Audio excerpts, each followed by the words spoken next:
For today's episode, John Coates returns to give us an update on all things related to RF safety. John will go into key details and salient topics, including the Trump phone, T1, the opportunity to set a new standard in tech health, sending cell towers to space, LIFI, his light fidelity that replace Wi-Fi, and the unseen damages and dangers of RF radiation, and the necessary repeal of Section 704. Please check out the show notes to links to Daylight Computer Company and Chroma light devices as they make an appearance of today's episode. John will give us very crucial information and help us kind of understand the harms related to these environments that are just consuming us at unseen and unpredictable rates of negative health. So here's my conversation with John Coates. Hey, there's Ryan. Hey, John. How are you doing, sir? Good. How are you? Oh, good, good. Let's see if I can just set this here. Man, outstanding. I'm so glad to see you. All right. Let's see if Yeah. I can move Yeah, this you picture. too. All right, man. So we got a lot to talk about today because things started to make sense today. Like it's really neat because like this is one of those days where we can actually go, wow, things starting to make sense. Like, we looked at like why on earth could have, Maha gone so quiet on the RF issue when it was such a big part of his campaigning, like, with Kennedy. And, even when you look at the facts with those, you know, the review of the science was cut off at 2022, and the World Health Organization made some of its biggest announcements here in 2025. That they bring up the corporate capture in the other industries and don't mention a thing about the awesomely well documented stuff from the telecommunications industry.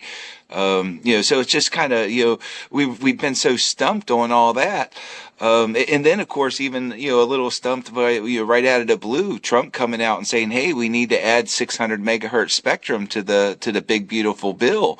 So there's all these things, expansion of spectrum, still no guidance on the FCC updating their guidelines as they were, supposed to from the Court of Appeals. And, so there was all this confusion. But, today I think that all came to light about what's really going on because here we have Trump launching a phone today. So now everything really starts to make a lot more sense, doesn't it? He launched a phone. Did you see that? No, I Hours haven't ago, seen. just hours ago. So this hopefully we can make this into little segments that'll be really good for some exposure for you because this is going to be a hot topic. A lot of people are going to be looking up the Trump phone. It's called the T1. And it's interesting because I was just watching the Terminator with my little girl. Well, because it started off with what is it called? Mitchell's and the Machines, the kid version of basically the Terminator, where they start off with a phone and then basically the phone gets arms and legs and then decides to take over the world. Which is, really funny in the kid movie. She loves it. But then, I started to, after she went to bed, I watched the Terminator. And it's like, wow, it's like, so here's the T100, or maybe it was the T800 or whatever, but, and here we're starting with the T1 where it starts right in the palm of your hand. And interesting that the Trump phone is going to be probably one of the very first to use this 600 megahertz spectrum as far as a new device goes. But and that'll be interesting just to see, I haven't been able to find an FCC ID number for who's going to be making this T1. So it's a little hard right now to figure out, what the actual specs are, if it's going to be using the 666 megahertz frequency somewhere within it. There are already a lot of things that are just from this year, of course, that are already filing for this use of the 666. They call it, of course, 665.5. Neatly, they didn't really put 666 down, but but nonetheless, these are going to be waves that are going to be, you know, everybody's so fearful about the 5G, but these are millimeter waves still, you know. When you get into these older, like we've talked about how I feel that this whole thing has really started from um, the expansion of cordless phones in people's houses. You know, I mean, when we start to really look at where autism and a lot of things started to happen in the world, it lines up with these early 1980s, and it just gets worse and worse and worse as we pile things on. But you know, when we got into these 800 megahertz and 900 megahertz frequencies, you know, they were very, very, very penetrating, and they go deep into the body. And you know, this 600 megahertz spectrum is going to be literally the most penetrating RF that we've ever used beyond the small cordless phones, but I'm talking at scale. 600 megahertz is going to be an extremely penetrating wavelength. And that means babies go back to being at risk again. One of the things that put me in comfort over the past 20 years, 30 years, I guess now, has been the adoption of shorter and shorter wavelengths meant that babies were going to be less and less affected. Like you couldn't make it all the way to the baby in the womb if the wavelength was short enough. Sure, there could be some cascading events and things like that that go on from the skin to this, to that, you know, but when it comes down to it, the wavelength wasn't able to just brute force affect the baby. But that's going to go out the window now. You know, if 600 megahertz becomes a standard for 5G, you know, we're going to be using the most penetrating wavelengths that there possibly are, at least, you know, at scale for us today. You know, so. What's your estimation of how far that will penetrate? Well, you know, that's it has to do with the body and the medium in which it's going to be going into, but it's going to probably have no problem reaching a quarter wavelength, half wavelength, and it means that it can reach the baby, and that to me is terrifying. You know, that it can directly reach the baby. I mean, it's terrifying even with the cascading effects of, you know, the mother being affected and then it just, you know, harming the baby in that way. But when it can just reach the baby, that's where, you know, things like what happened to my firstborn daughter happen. You know, and when the neural tube closes in that, you know, that third week, and there's a lot of mitochondrial activity in there because it is folding. There's just, you know, a new structure is being formed, and as we might have spoke before, you know, that I believe that the mitochondria are certainly a target in this. And that's why we see like the National Toxicology Program, the Ramsey Institute, all these, we're seeing heart and nerve and brain tumors, right? And what is the common denominator with those? It's mitochondrial load.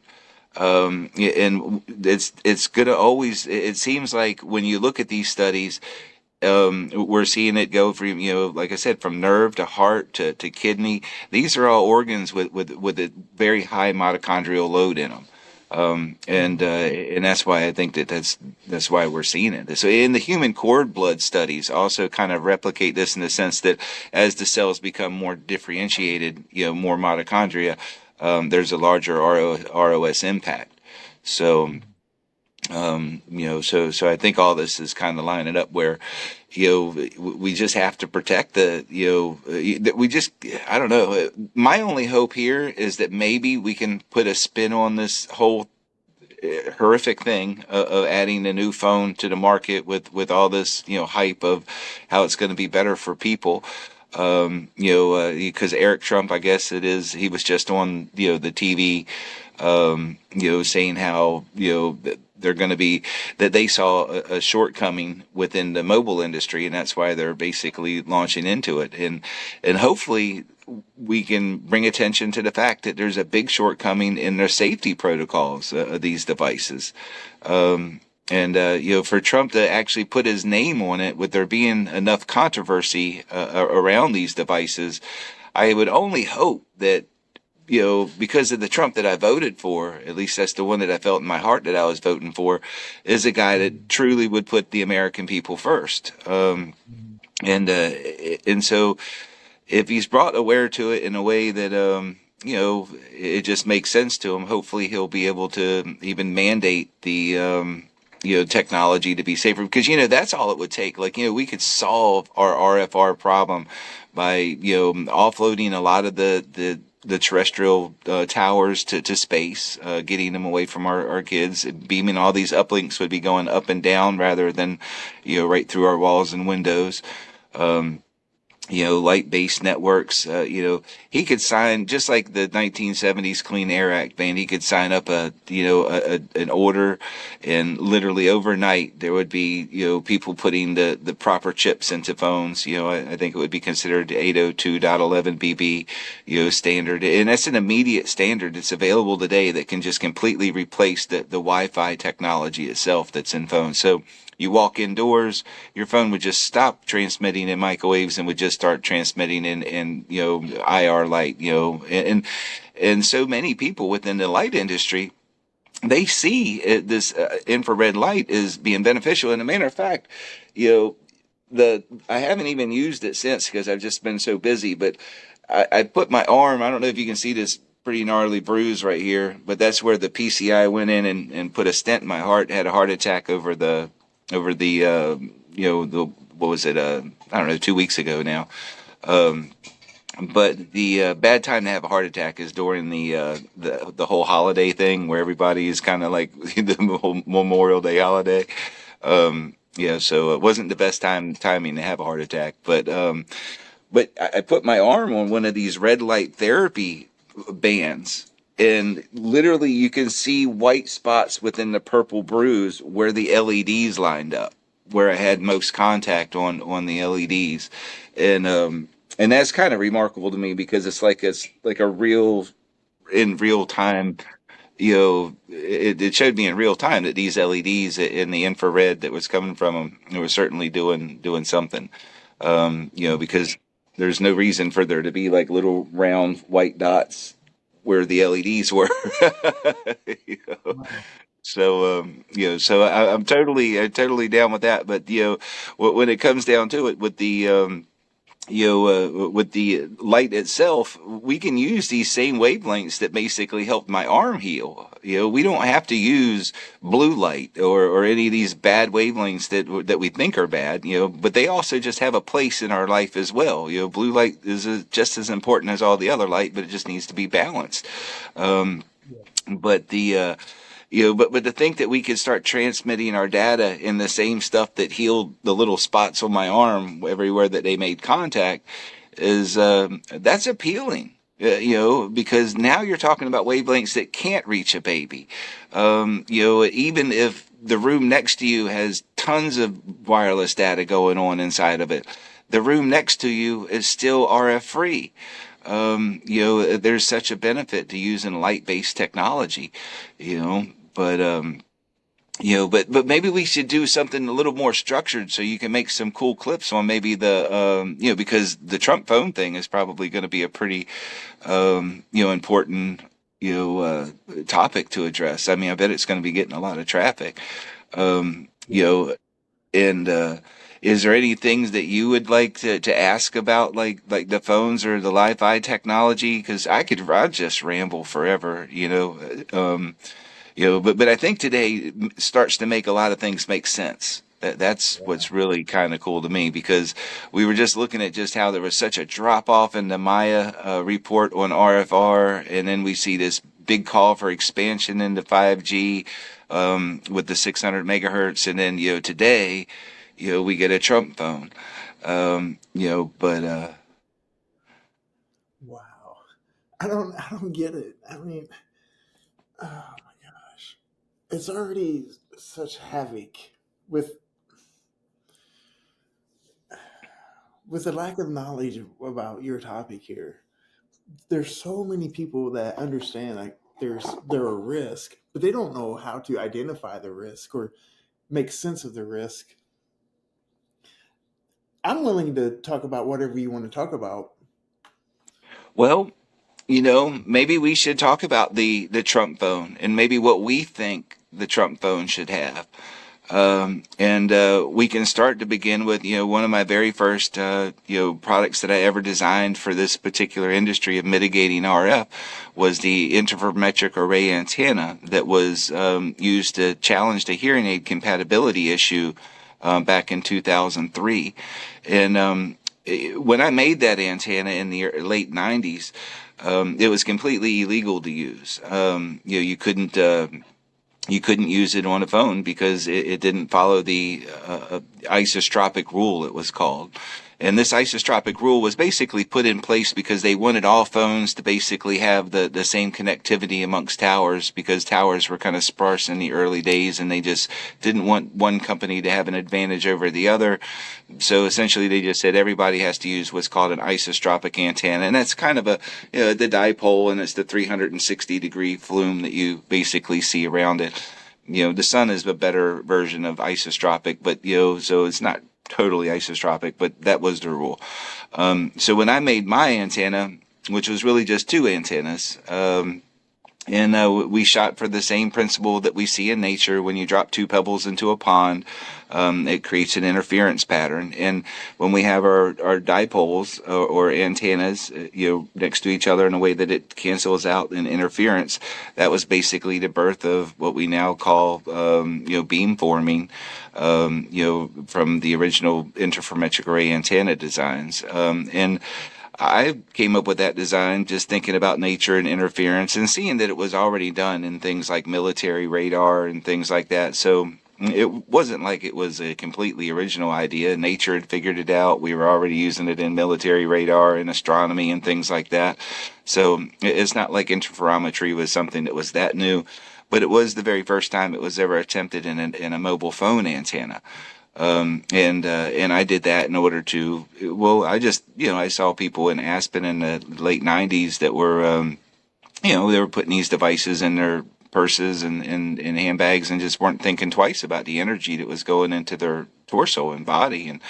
So that was I wasn't even really thinking about your head. I was more concerned about, when it went into a purse and it was near a baby, because my whole thing was about the, babies after the loss of my daughter. So the head thing was just kind of a benefit. And so was the hearing aid thing, because if it didn't transmit the energy directly into your head, it also didn't make the hearing aid buzz anymore. So as long as the hearing aid didn't buzz, that was a big breakthrough, because if in the early 2000s, when you put a phone, to your ear with a hearing aid, it was just like when you put it near an alarm clock or anything with a speaker, it just made a loud buzzing noise. And that was, pretty much made the phones incompatible with wireless technology back then. But my antenna completely solved that, even though it, like I said, it was illegal to use in a phone. But they changed that isotropic rule and allowed then for beamforming to become a standard within cellular technology. So in a crazy roundabout way, that the reason why your phone transmits the way it does is because my antenna that was illegal challenged the industry and gave them a and it certainly wasn't just my antenna. It was a lot of other people, but my antenna gave them the groundwork to say, hey, the technology does exist. So now you have to basically use the Americans with Disabilities Act to ensure that this technology is available for those that are handicapped, aka the hard of hearing. So it boiled down to the Americans with Disabilities Act that helped to get my antenna to change the isotropic rule. But at the end of the day, we learned something really important about antenna designs, and that is that, we can shape the energy around the phone in ways that are going to expose the user to less radiation. Unfortunately, since my antenna did change the rules, they didn't necessarily incorporate this for a safety design. They did it more for data improvement and speed and efficiency. Which is cool too, and of course it did ultimately reduce some of the radiation that was going into a lot of radiation that was going to the heads of people, but there's a lot more that we can do with these types of antennas to actively keep the flume of radiation away from the sensitive parts to the body. So antenna design is one place where if Trump is going to make a phone, and if he really wants to make it a leader in not only connectivity but safety, for the sake of our children, because these devices will be in the hands of kids. There's no doubt about it. And so we can engineer better antennas for when it is in a microwave environment. LIFI is not going to immediately get rid of the microwave need. The need for microwaves is still going to be there, especially when you're not in a building and things like that. There's going to have to be a balance between how RF is dealt with and how it transitions over to light. But if you, like I said, Trump could, with a single sign of a pen, he could ensure that that every manufacturer. I mean, you can only imagine just how fast things would get adopted if iPhone, has 1 billion devices out there within a year that are all LiFi compatible. All of Trump's phones are LiFi compatible. Just how quickly you would be able to buy routers for your homes and offices that would be really, really cheap. I mean, they wouldn't, like right now, they're absolutely crazy, right? $1,000-$2,000 for a LiFi router when you can go to Walmart and pick one up for $30. It reminds me of the early VHS days. There was literally a time where a VHS recorder or Betamax was $800 or something. But technology will scale down in cost as we get things ramped up. But but these are the things that we really got to focus on, that we would really need to see in a new era of wireless. And of course, that even goes back to the laws and regulations. I heard a lot of uproar recently about how people were saying, oh my gosh, that people are saying that the states will have no rights on AI regulation. And a lot of senators, stood up against that. They were like, well, no, the state should have, control in regulating, AI locally, especially when it has such an impact on jobs. But it's mind blowing that nobody's paying attention to that same exact mandate was given to the wireless industry with no end clause. At least this one was only for 10 years, but the wireless industry has gotten this same clause of states have no say. And it's been that way since 1996. Where the 10th Amendment has been just stripped from the people. And along with the 10th Amendment, so did their First Amendment, because you can't challenge this on the ground of health concerns with your local, town. So, I mean, that's your First and 10th Amendment that's violated. So being that Trump is now going to be so integrated in an area where there's even what could be called, I guess, civil rights, or just our basic freedoms are being violated. Maybe it helps our cause, I mean, at first it's kind of scary to see the president coming out with a phone. I mean, I've voted for Trump each time, I mean, that's, and I've, actually, I've, spoken to Marla Maples, his second wife, a really incredible lady that is really concerned about the EMF and health hazards. And matter of fact, for a short time there, she was even advertising my products on her website. A really, really kind lady, and really compassionate when it comes to health and well-being as well. And, so I've always had this inner feeling that, that they're very connected to caring about people. Now, I mean, I know that she's not married to Trump anymore, but I'm just saying that, like minds had to have connected somehow, and so there must be some compassion in this guy.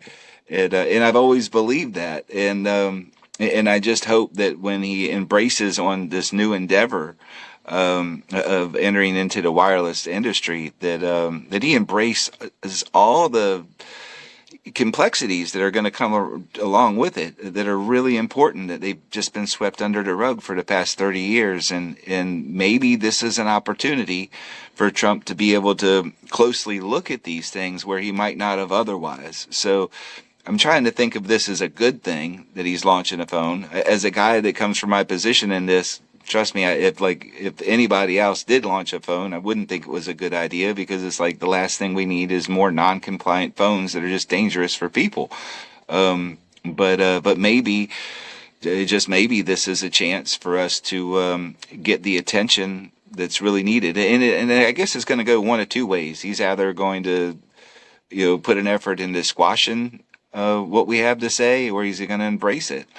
But I'm used to people trying to squash what we have to say because I've been trying to say it for 30 years. And I've done it every single day, and it's very slow progress. I mean, no doubt about that. But the beautiful thing is over this past 30 years, not only have I patented some really innovative technologies, but I believe it's even the end game.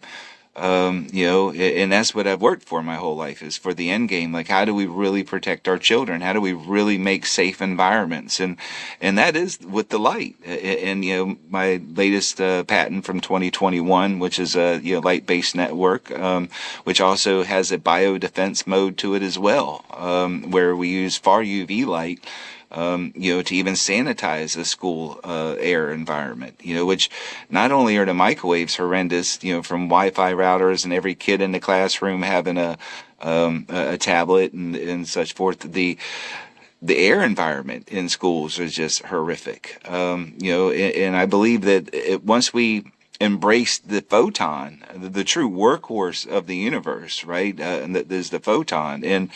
And when we embrace that, we can start to use it for all of its multifaceted capabilities, which is it can stream our data, it can clean our air, it can give us parts of nutrition that we might not have had because we were indoors. So we can just start to do things that are truly amazing for our environments by embracing light. And that's why it's so doggone frustrating to me when I see the light activists that I totally respect, right? Because they're the ones that are finally understanding that we're energy beings and not just matter beings. But when I see them downplaying the LIFI, it's just like, wow. I mean, they're just being so stubborn on their calls about light that they just don't want any man-made light anywhere. And it's kind of like like a Trump derangement syndrome, but toward just light. Like any artificial light is just, and that doesn't have to be that way. We have the ability to engineer light in a very, very, very healthy manner. Now, is buying Chinese LEDs and then cranking them up to, no, I mean, if you want to buy cheap stuff, it's not going to be healthy. But if you want to put the proper engineering into it, we can create not only healthy light, but light that'll clean the air, light that'll send our data back and forth. I mean, light is the way. I mean, there's really no other way to get out of this except for the light. If there I'm sure that I would have probably came across it and found it as, we would be talking about it right now if there were something else, but there isn't something else. And I've spent 30 years of my life every day trying to find the best solution. And I patented it. I think I've demonstrated that when we start to use light, we can not only use healthy wavelengths, but we can use the wavelengths that will even clean our environment of other things, bioweapons and anything else that could be in the air that could harm our children. So light just gives us an amazing potential.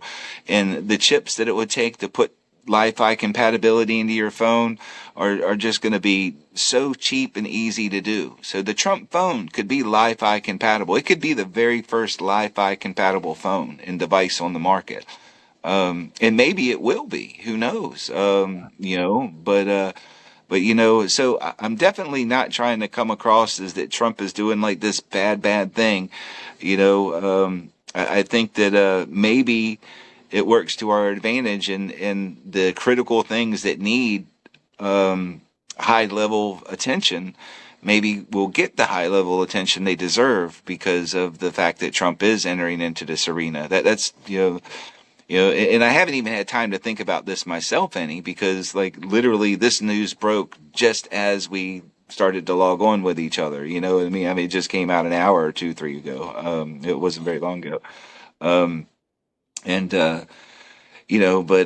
So that's kind of my hopes, is that we can work toward an awareness at the highest level. But like I said, it does seem a little discouraging at first, especially when you look at the past, say, 100 and whatever days it's been. We look at the Maya report, and and that's disappointing to say the least when it takes on the addressing the RFR issue, and to the deepest of my beliefs, I mean, I believe that the RFR and microwaves that we're exposed to are a leading metabolic disruptor. And not something that we're and I think if we really paid attention to what's been going on since the as we spoke before, we go back all the way to Hertz on this one, into the 1887, he started off as a super healthy 29-year-old. And, within 5 years of doing these experiments with radio waves, he's completely incapacitated. And within 7, he's dead.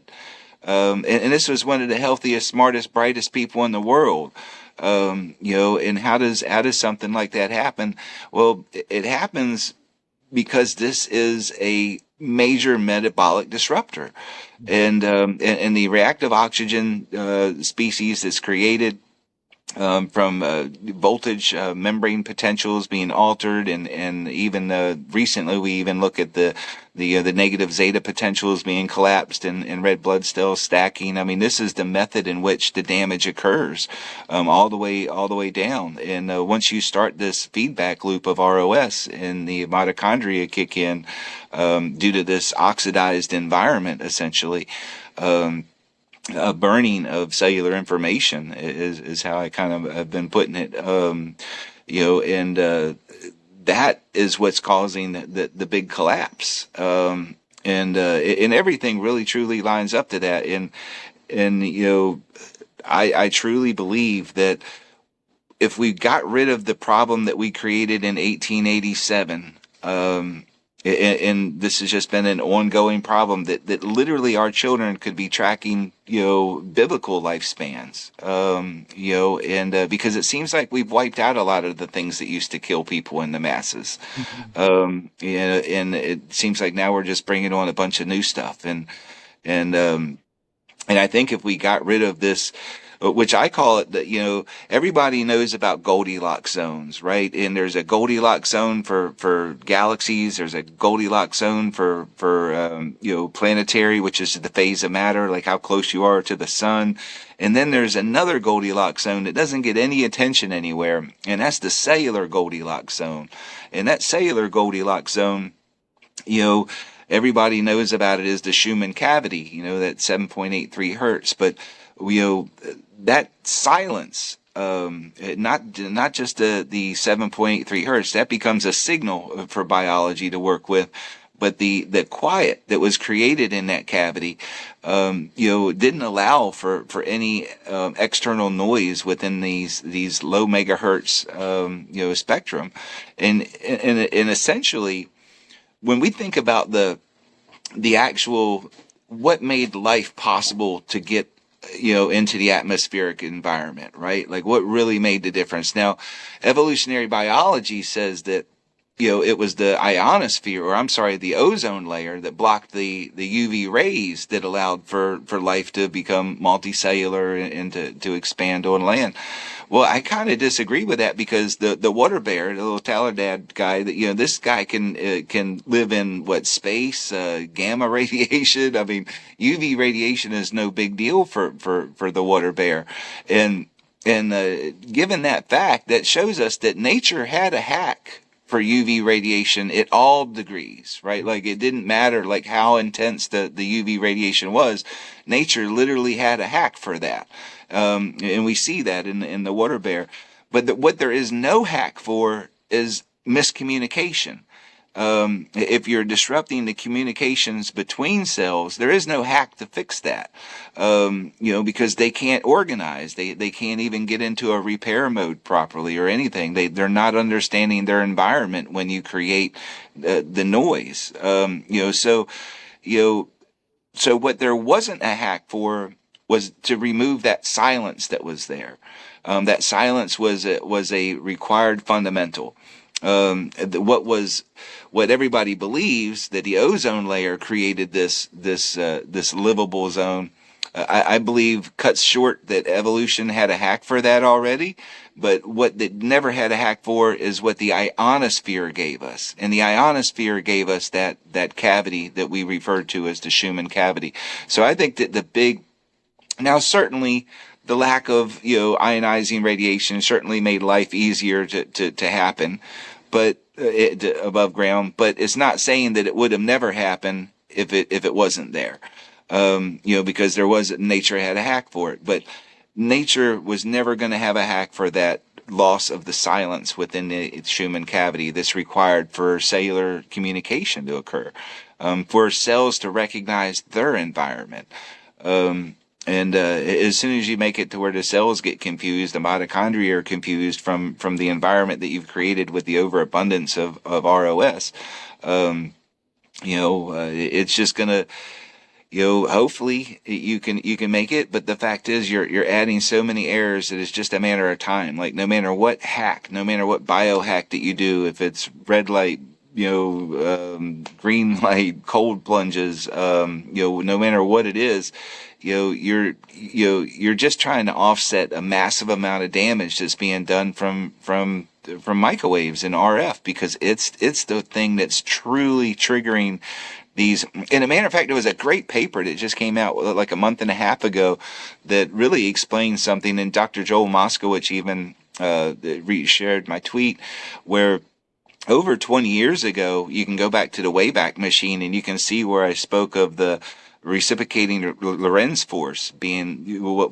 really jarred the whole reaction. And today they call it an isolating Lorentz force, but it's the exact same claim that I made 20 some years ago, or almost a quarter of a century ago.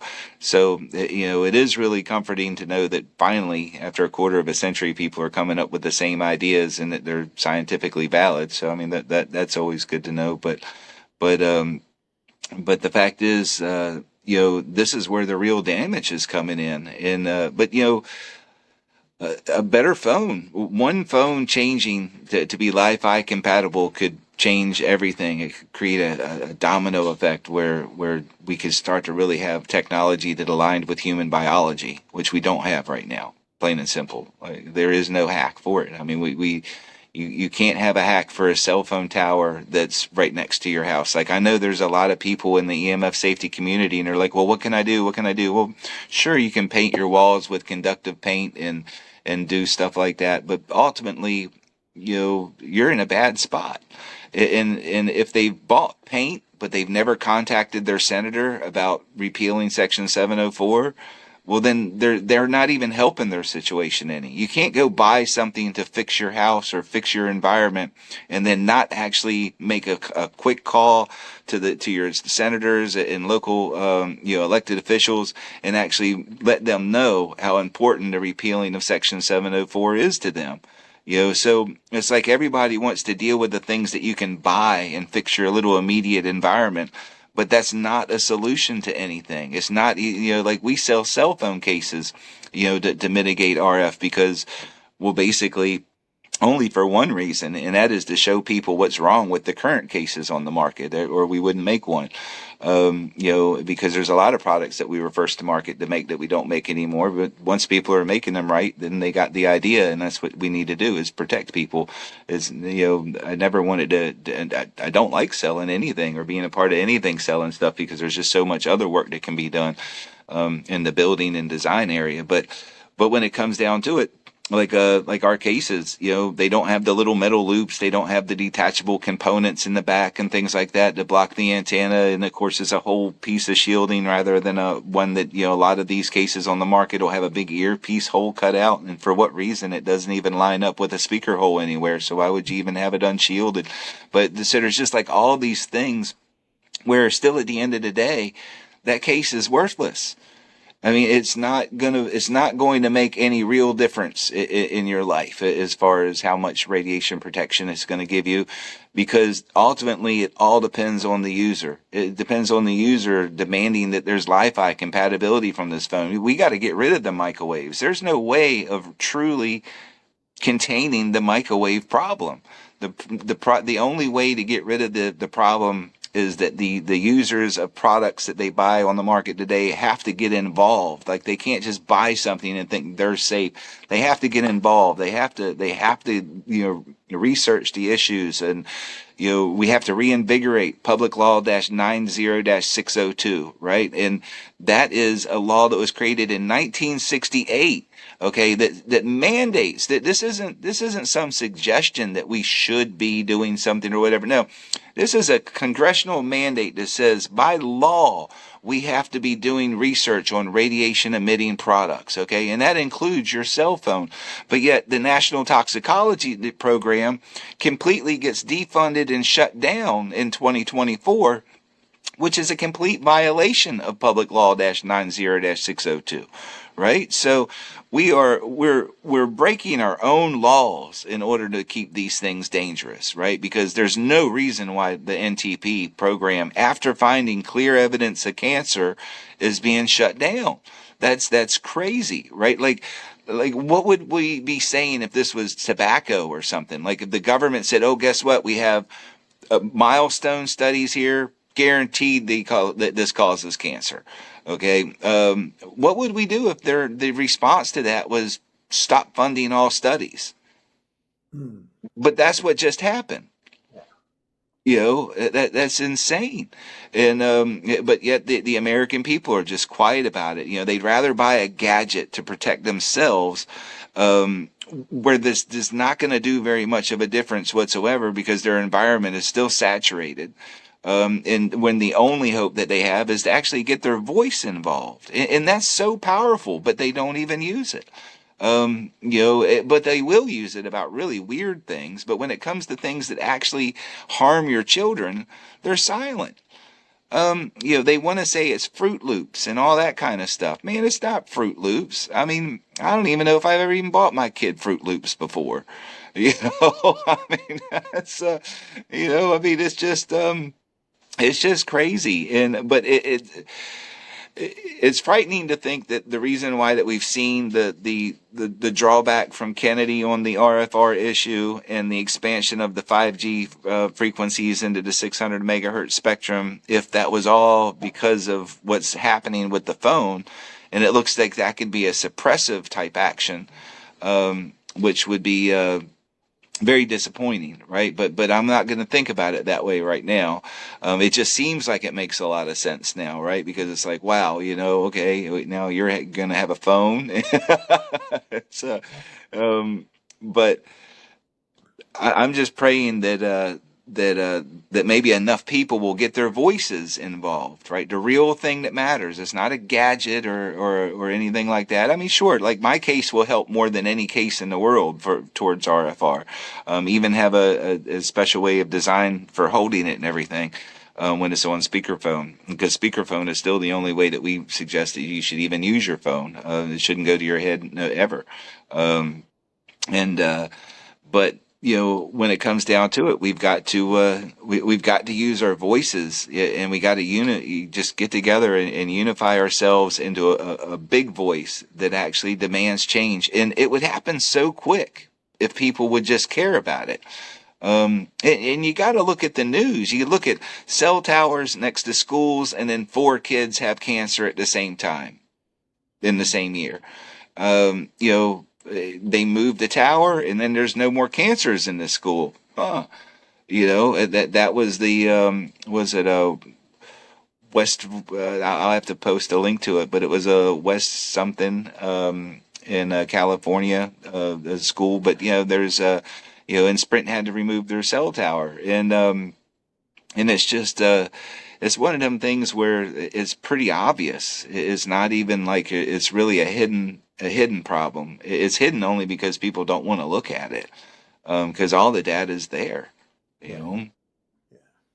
But Do you think people don't feel like their voice matters because just just the layers of the deep state, so to speak, the layers of big government and them pretty much being a bully? well, I would, except so many crazy things have gotten the attention of the people in charge. It seems like it's just a lack of effort from the people that feel like because maybe you're right. Maybe it is that people feel that this is just one of these issues that the deep state controls. And when you look at the unconstitutional laws that reinforce it and things like that, Section 704 of the Telecommunications Act, I can see where that it looks discouraging, because you technically can't even use your First Amendment right to challenge this, preempted by law, by federal law. So there is no other category, I think, that explicitly has unconstitutional laws to suppress you from speaking up. Because just imagine if every town in America didn't have this law to where it made them to where they could just go hire whatever Better Call Saul lawyer, right, and just sued the school board about this tower. If everybody in America could do that, just think about how much more cases there would be, how many more expert witnesses there would be setting on testimonies and things like that. We would have tons of it. But because there's this law suppressing it, you don't get to even talk about it. It's just thrown out before it even gets there, because they know that there's nothing that the local government can do. Now, in some cases, there certainly are. And of course, like when there's cases where 4 kids have cancer all at one time after a Sprint tower goes up next to the school, well, bad publicity makes them get it out of the way. Even the cell phone company will fold on that one. But what about the one that is just far enough away from your house where it might not be giving you cancer today, but it's setting you up for the metabolic just crashing? And it's just it's frightening to think that those laws are allowed to continue. But I think it's more the fact that we're just not speaking up. People just, on this particular issue, and I think it's because they've spent decades of their friends and everybody else in the world telling them that isn't an issue. Like, oh no, microwaves can't hurt you because they're not cooking you. So they've heard this for 30 years straight, about how crazy it is to think that microwaves could harm you. That it's just disregarded by people, and they don't want to get involved with it because they don't want their best friend to tell them that they're crazy. But if they could just look at the data and look at the data themselves, they would see that it's not crazy to want to protect our children from an invasion into we're selling their health is what we're doing. The FCC is auctioning off these new 500 or 600 megahertz bands, and they're essentially just selling our children's health, to these corporations. And until we put the controls on them. And one of the beautiful things about space-based architecture and not having cell towers right next to schools and homes, is not only can a simple conductive roof can shield you from a lot of the radiation, but that they have very short lifespans, 3 to 5 years, so. Continuously, we'll be able to upgrade this network to make it safer and safer and safer in order to keep the uplinks, in areas which aren't critical to people. So we can design these systems like that to where we could really control where energy is put on the ground. And then there has to be some sort of a government control and regulatory body that oversees how this EMF is being used and above us. But I do see that there's a way that evolution can really push towards safety as soon as it's a priority for people. Like, so the second that we start using our mouths and speaking up and not being scared to speak up about it, the design of how this technology is unfolding leaves us room for innovations of safety in a very, very, very quick, speedy manner. It's not like terrestrial towers where there was a large investment spending millions on land and this, that, and the other, to where it makes it a super costly deal. Elon Musk is making these, starships where he's going to be able to send up just so many satellites at a time. And, it's not even going to be an issue. And that means that we can retire satellites for safer satellites in a quick turnaround. Yeah, I was going to ask you about that because of your previous conversation with Veritas on X. You have some suggestions about like the Starlink and so forth. Do you care to share those? Well, I just think that, we can't, like, I have a child as she's 7 years old. She's, when she's at school, she's got a tower that's 465 feet away from her desk, and the bio initiative report says that should be 1,500 feet minimum, right? So, so she's 1/3 of a safe distance. And when I think about my particular position of being a parent with a child in that predicament, um, space-based alternatives are sound really good. Mm-hmm. Because it's just simple physics. It's the inverse square law of distance, right? So, when we're talking about, a cell tower being 400 and, 65 feet, or what, 350 feet, or, miles above us, I would take the 350 miles over to 465 feet any day. Especially knowing that now even my roof can work as a good shielding. I mean, metal roofs aren't bad looking. I mean, I'll get a nice bright blue metal roof. That's, but, so, I mean, Why? I have no problem with a metal roof, and that's going to block the radiation coming from above us. Why blue? Well, I mean, the internet seems to fancy blue at this time. So anything that'll help your house from burning down, I guess. But not going to say we trust everything from space. Mm. Mm. Can we go back to Li-Fi real fast? Can you explain which wavelengths of light those use, if there are specific wavelengths? Yeah, that's the beautiful thing about light and photons again. A lot of the market, the ones that you can just buy right now, like if you were to just go, Google Li-Fi and buy a unit, most of these are all using, near infrared, so IR light and invisible light. For most people that, I would say stick to units that use the IR, the infrared, so it's not even a flicker problem for the eyes and things like that. I know that a lot of people are very sensitive to artificial light. And I know this is a real thing, right?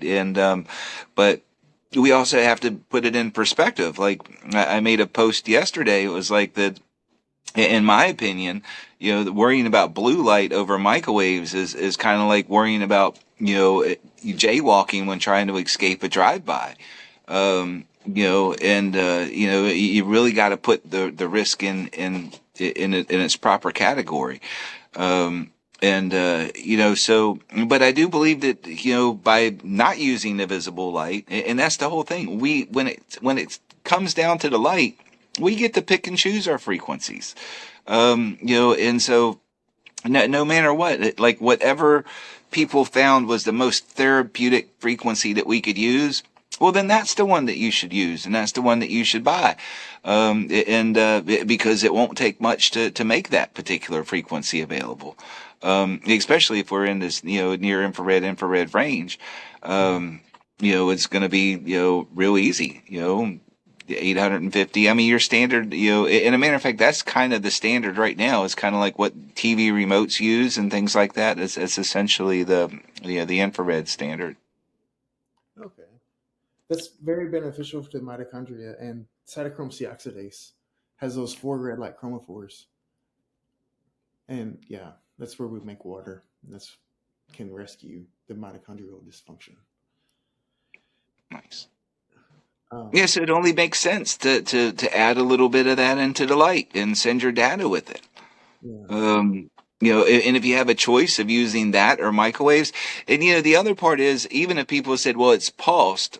Well, like when I did my red light therapy on my arm with the IR and everything, um, one of the things that where you could still put it on like the high output, but in order to get more penetration, they have it to where you can set it to where it does this pulsing.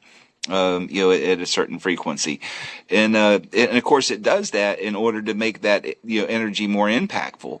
And the thing with the IR, the one thing that you definitely got to understand is that the power level for the IR used in Li-Fi is going to be extremely low, so that the idea that you might get benefits from it may only come from the pulsing of it, because these power levels are going to be so low by the time they actually reach you or anything around you, because it doesn't require high intensity, to use Li-Fi.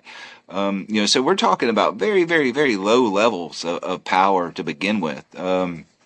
And so I kind of believe that, you know, that those within the light community and that are sensitive to light should try to be some of the very first ones to even try this, because, if you're eliminating the light flicker and using frequencies in which you can't see anyway, maybe I just hope they embrace it and stop being so scared that all light is just bad.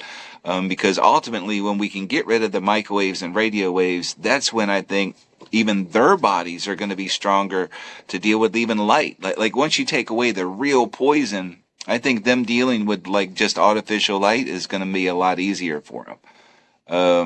Because I think they're getting a 1-2 punch right now, and if you take one of those punches away, which is probably absolutely the most deepest punch, which is the RF and microwaves, there's a good chance that they can cope with the artificial light a lot better.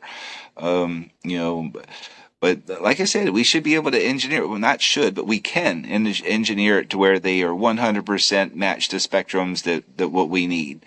And that's just the beauty of Li-Fi, you know. People design artificial light devices that's designed for humans, like Chroma. Chroma is really good. And Daylight, the computer company, they don't have Hmm. the flicker. I mean, this artificial light can be designed in healthy ways. It's silly to not think it won't be, because a lot of the photobiomodulation, the data are impressive of how beneficial this red light therapy are for people. Those are artificial light wavelengths or devices and so forth. So it's like, yeah, it's makes perfect sense.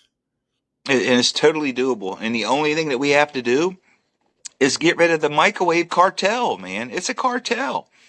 I mean, it is. It's being propped up, what, by those unconstitutional laws, and it's preventing, which it should be like a Sherman Act violation, right? Because it's preventing the competition that should be there, and if we just understood that this is a cartel.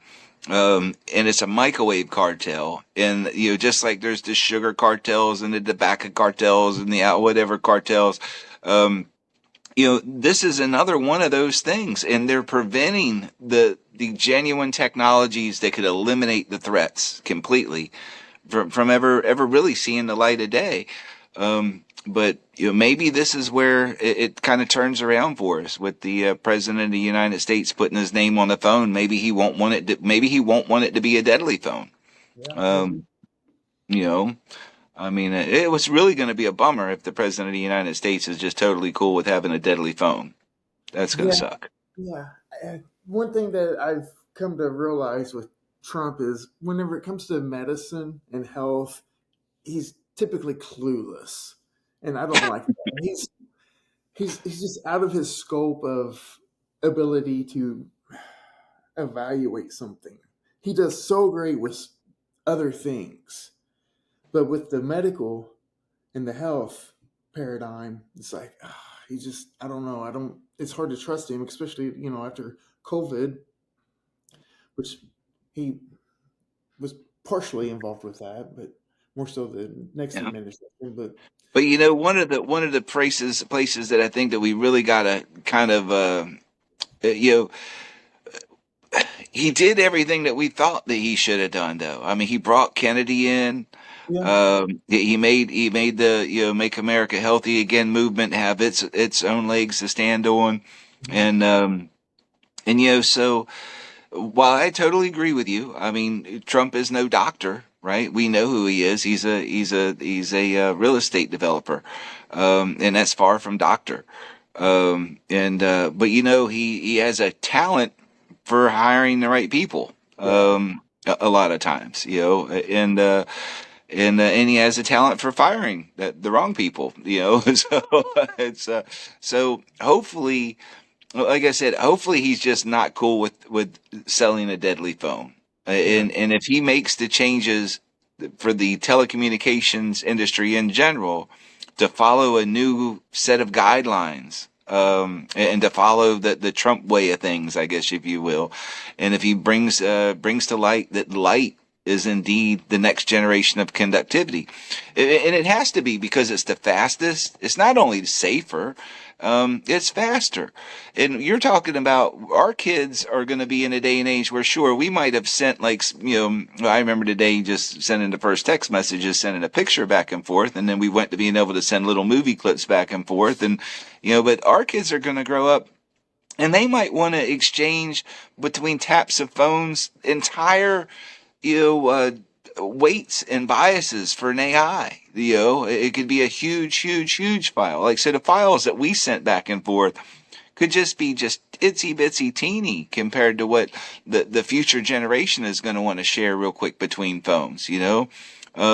And when you think about what's going to take care of that bandwidth, what's going to be used to send that terabyte file from your phone to my phone, what sends that in a bleep. Well, the only thing that's going to send that terabyte file in a bleep is light. That's it. It's not going to be microwaves. It's not going to be RF. It's just not going to be it. And that's where light is going to shine. It's not just its safety protocol, but it's going to allow for the bandwidth to open up that the future is really going to want.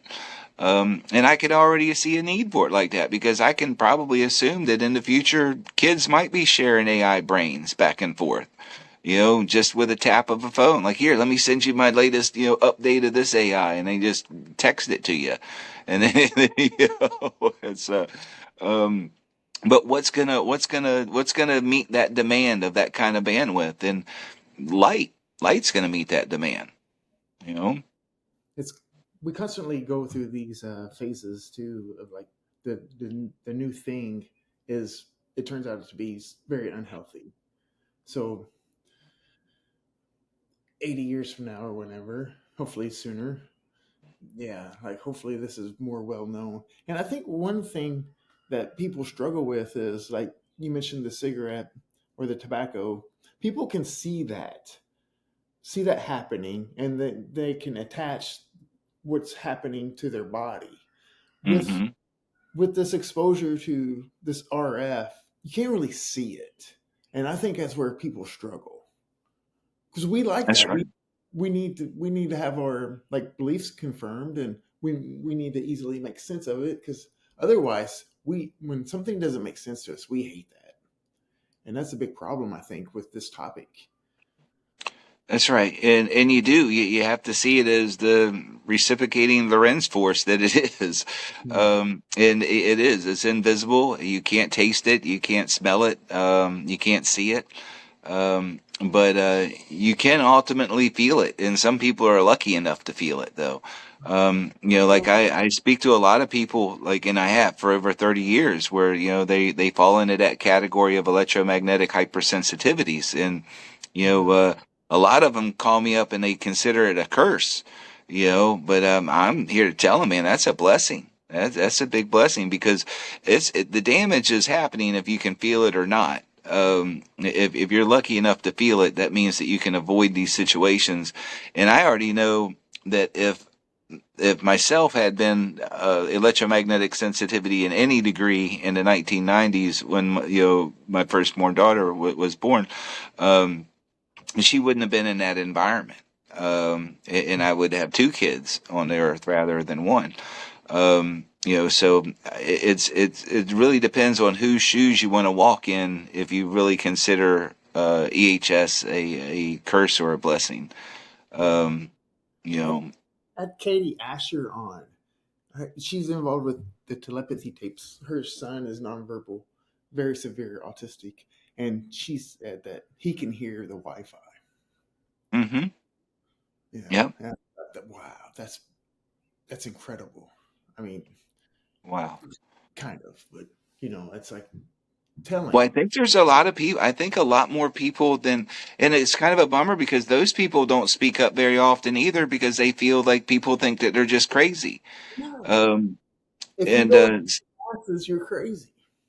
Yeah, yeah, and because but it's not crazy. It's no more crazy than somebody having a peanut allergy. It's no more crazier than some getting bit by a bee and them dying, and me getting bit by a bee and I'm fine. But ultimately, yeah, that they feel really alienated, and that's what's driven so many of these people to that whole targeted individuals movement. Which they feel targeted, because they do feel that, like I disagree with them to think that we have a budget somewhere big enough for people to go around like Men in Black and, zapping you with microwaves. But, when you think about the tower infrastructure and the things that are making them sick, they just feel like people are out to get them. Because there's no escape, and I kind of feel for them in that regard, because I think the reality is that we're just all targeted individuals with this technology, um, which is uh, which is unfortunate because, like I said, I think it's only our lack of will to speak up, Yeah. um, and to address the real issue. Like we can't say that it's just light or just this or just that when it's really just our inability to work together as a unified force to demand change that we all know that we have to have. And when that happens, I think it'll happen pretty quick. And I can only pray that this Trump launching a phone might actually bring some of these things that, like you were mentioning, he's far from a doctor, but if what he does do is he cares about what people are talking about, and if all of us within the community in the wellness industry that are aware of the microwave catastrophe that's essentially happening right before our eyes, if we all actually spoke up enough, even just used like a Trump repeal 704 hashtag or anything, if we just did anything that was united in a way that it got attention, and if it was to do with his own phone now, might be a good way of helping to get his attention toward this particular topic. But we have to speak up together somehow. And I don't know exactly how that's done because everybody is so everybody is in different little fractions. It's either, like I said, we have targeted individual groups, we have electromagnetic sensitive groups, we have the light activist type groups, then we have the people like me, the RF and microwave, just groups, but we all have to pull ourselves together and Yeah. speak out unified in a manner in which it gets the attention of of the leader of the free world, Trump, and he just so happens to be launching a phone today. You know, You know? It's the silos. The silos aren't great about different disciplines being on their own instead of coming together. Another Yeah. thing that I was wondering is, or thinking about is, with the exposure to the RF, that can manifest in so many different ways in our biology that it's not like the smoking or smoking gives you lung cancer where it's like just this causes that type of thing. The RF and the exposure causes so much harms, and data is very impressive on that to be able to say that. Yeah. Yeah, So it's mind blowing because it's pretty much anywhere that inflammation and reactive oxygen plays a role, and and like you said, it just opens the door to so much, and that's what I think makes it so subtle in its effects because it is so broad in the scale of harm that it causes that no one person just says, "Up, this was caused by that." But when it comes to me, I mean, I lost my kidney, my left kidney in 1977. And like I was kind of having it out with one of the light activists earlier today, and that, even, Jack Cruz, made a mention that it was my parents', light habits, yeah, basically from the 1960s, Okay, well, man, that's just ridiculous. I know what caused it. Okay, I lived on a military base, and there was radar and it was microwaves. Okay, the same thing that causes the kidney cancers with cell towers next to schools. Okay, it wasn't because there was Li-Fi or there was a light LED lighting or something in the school that caused the 4 kids to have cancer. And it wasn't a lighting issue with my deal. Man, my mom was from the 70s, 60s, and 70s. They used baby oil for when they go to the beach. They didn't use sunblock or anything. They just used straight up oil. I mean, they wanted to get as burnt and as red and tan as they could. And that's the generation that I grew up. And we were in Virginia Beach, Virginia when I had my kidney cancer. So we were literally miles from the beach, and we went to the beach all the time. So it wasn't a sunlight problem, and it wasn't a sunlight problem that my mom ever had in the 1960s. But yet certain groups of people want to swear that my kidney, was an effect of bad lighting timing, and I just don't see it as that kind of a threat. I definitely see it as something that can cause hyperactivity, mood swings, maybe even make your kid fat, but it's not going to be the thing that drives the cancer. There could be things that certainly it certainly isn't healthy to have bad timing with light and to maintain a balance, just like you would with nutrition or anything else. But ultimately, it's the microwaves that are giving kids cancer. You know what I'm saying? And for them to say that it was, like blue light or bad light timing in hygiene that, from the 60s to give me cancer in the 70s, or even my own daughter, of course, in 1995, we lived in Aspen, Colorado, spent tons of time outdoors. There was no light deficiency there as well. The common denominator between my kidney and my daughter was microwave exposure. That's what the common denominator was. But yet certain fractions want to make it light. And it's just ridiculous because you're taking the attention off of the most important issue. What, to sell sunglasses or to I don't know. I don't even get it. Why would the light at best is a timing issue. And or at worst is a timing issue. Microwaves and radio waves are a poison. A poison. You can't put a poison and what time you eat essentially in the same category. What time you get exposed to light, being what time you eat, or it's light is a nutrition just like a fruit. And you just need a balance of it. But it's not the poison. The poison is the microwaves and the RF, and people just got to realize that, because I'm telling you, man, I've lost body parts myself, and I've lost my firstborn daughter, and so I've given up plenty toward this completely, man, and I can assure you, it wasn't light that was the poison. And that's just crazy for people to really put light in that type of a category where they just make it sound like it's poison. And when they do that, they mentally set themselves up to where they want to resist Li-Fi. Oh my God, no, don't send data over the photons.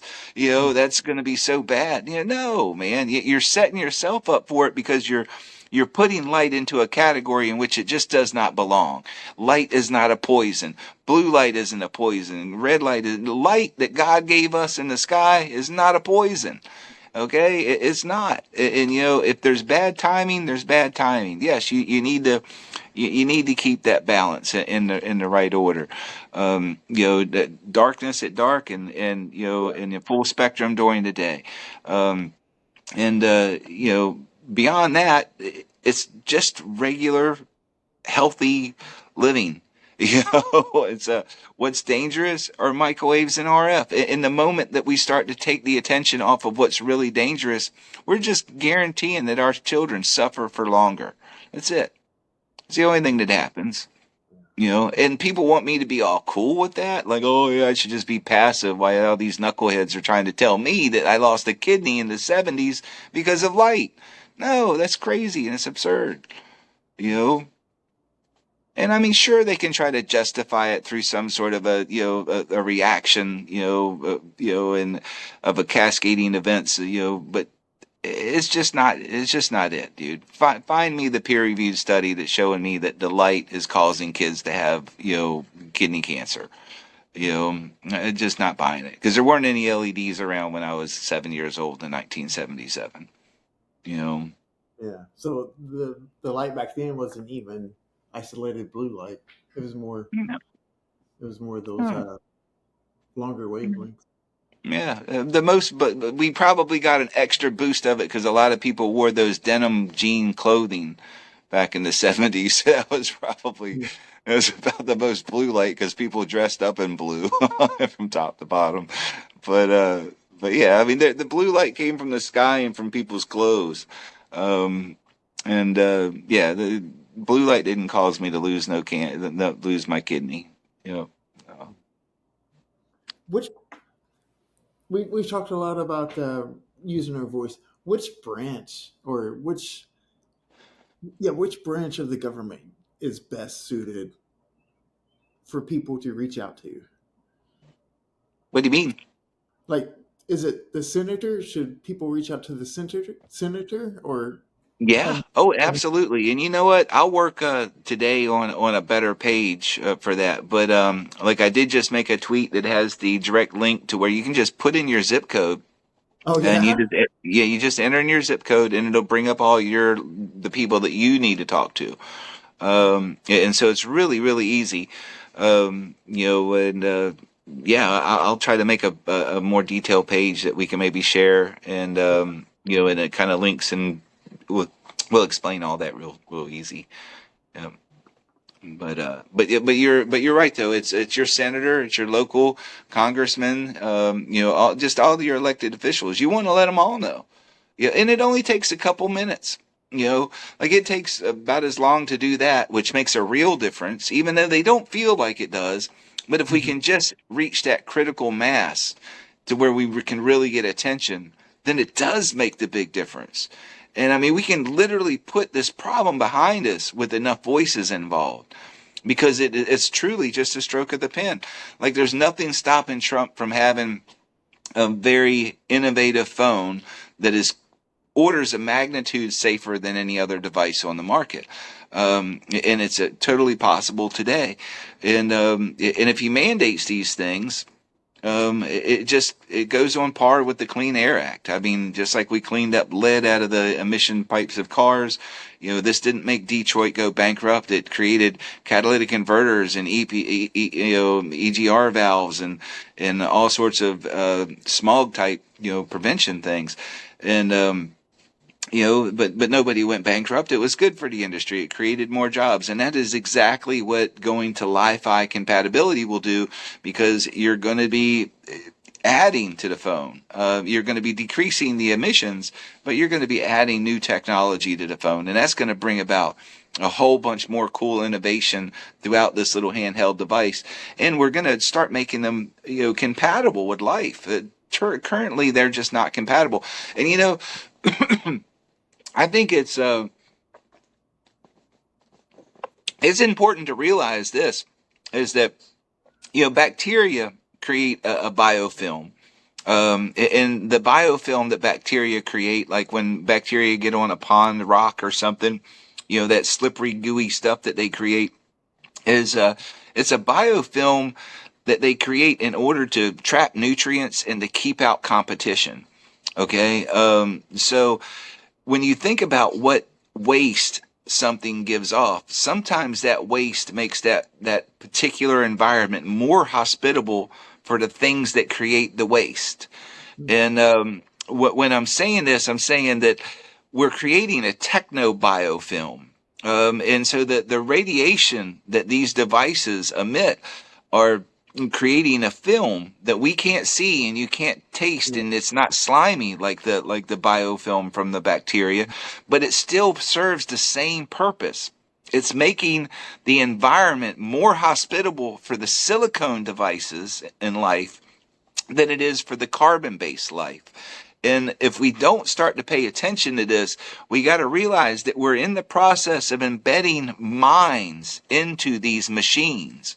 And once you embed the minds into the machines, and they ramp up this entropic waste that builds this technobiofilm, it's going to be just like the bacteria's biofilm, and it's going to make life very difficult for carbon-based life to survive in the same environment as in this biofilm is created in the entirety of the Schumann cavity. So that cavity was supposed to be clean and for precise communications. But as soon as we fill this with the entropic waste of microwaves and radio waves, that is an invisible slime that we just can't see, smell, or taste. But it's there, and it's technically making the environment more hospitable for these machines than it is for human life.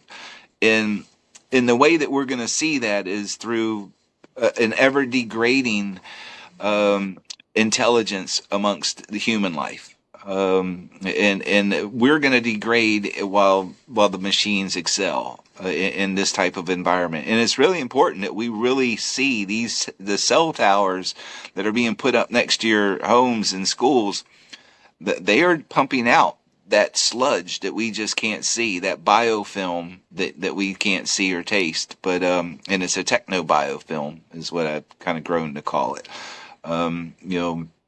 Because it's definitely happening, and I think that we're seeing it through the exponential increases in all these metabolic disorders and neurological disorders that we see is a prime example of what happens when carbon-based life tries to exist within a technobiofilm. Yeah. You know, Younger and younger ages too. yes, yeah. Like with cancer and things. Well, John, is there anything else before we wrap up? I'm gonna have to get going soon. That Oh yeah, absolutely, man. Can you think of anything? No, I mean we covered everything that I had listed out. So Nice, nice. Yeah, well, I sure hope we get some headway with that Trump phone, man. Like it's kind of a weird position to be in because now, like as vocal as I've been about the radiation aspect, to think that now, the president of the United States has his name on the phone, but maybe it's an opportunity, yeah, you know. And I think we got to look at it positively and look at it as it might be our chance to get the true scope of what's going on with wireless today in front of them. And hopefully he'll put the right people in charge of trying to make it as straightforward as possible to make them safe for the public in the future. Because hopefully the president just doesn't want a deadly phone, yeah, you yeah. know. Hopefully he So grabs Bobby because Bobby he was kind of where I learned it. Bobby Kennedy over the last maybe 5 years is him speaking out on it. But mhm. I was clueless on it. I was just clueless. Like there's still a lot to parse out and understand, but I think I'm getting better with it. So Yeah. yeah, hopefully, Well, interferometric array antennas, beamforming antennas, offloading towers to space, and Li-Fi compatibility, I think really wrap up what the next generation of wireless should look like. Just lightning fast speeds and unmatched safety. yeah, To where like every time you get into your car or get into your home or your school or workplace, your phone should never even be transmit microwaves. So there is a way to do it, and let's just hope the president is receptive for his own technology to put people first. He's always talking about putting Americans first, and if having a phone means putting Americans first, that means that we have to get rid of all these discrepancies that we see that are clearly not in alignment with human health. yeah. And if we do that, maybe we've got a path forward. But yeah, I'll be putting the SAR numbers on RF Safe for the Trump phone as soon as they're available. So anybody concerned about how much radiation a new Trump phone is going to put out, the T1 is certainly they'll be able to find all that data on rfsafe.com. Yep. All right. Well, thanks for your Awesome. conversation again, John, and we'll do it again in the future. I hope. Awesome. Cool, buddy. Thank you All so right. much. God bless, and you have a great day, buddy. Thanks, you too. All right. Bye bye.